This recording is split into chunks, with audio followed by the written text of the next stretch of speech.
Russia says it's fired an experimental ballistic missile into Ukraine after days of escalating tension. Europe correspondent Catherine Diss is across it all for us. Hi, Catherine. What do we know about the attack? Good morning, Bridget. Well, look, in the early hours, a shower of Russian missiles hit Ukraine's southeastern city of Dnipro. It caused widespread damage to critical infrastructure, businesses, a rehabilitation centre, and we also understand a defence facility.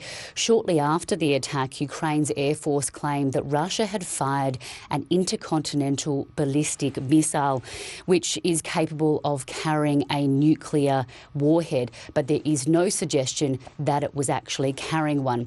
Now, this would have been the first time that such a weapon has ever been used during war, which is the critical point here. This would have been seen as a major escalation. All day there has been confusion over whether or not it was one. Kyiv was quick to say that Russia was escalating tensions and was capable of anything.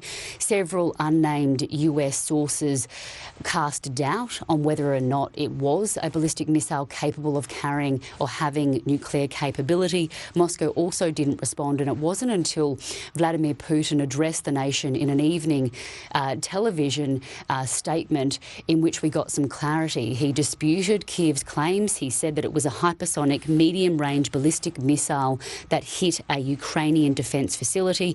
He warned the West that it had raised the stakes by allowing Ukraine to fire long-range missiles into Russian territory, and said that it could strike any country whose weapons were used against it. Let's take a listen. We consider ourselves entitled to use our weapons against military facilities of those countries that allow their weapons to be used against our facilities. And in the event of an escalation of aggressive actions, we will respond just as decisively and symmetrically. I recommend that the ruling elites of those countries that are hatching plans to use their military contingents against Russia seriously think about this. And Catherine, this follows days of rising tensions in the region. Indeed, look, there have been reports that the US and the UK have lifted their restrictions on Ukraine, allowing them to fire their long-range missiles into Russian territory. Now, this is a game changer for Kyiv. It's long lobbied for this. It has argued that it's been fighting this conflict with one hand tied behind its back, unable to fire back with equal force to Russia's relentless attacks. But up until this point, the West has held back.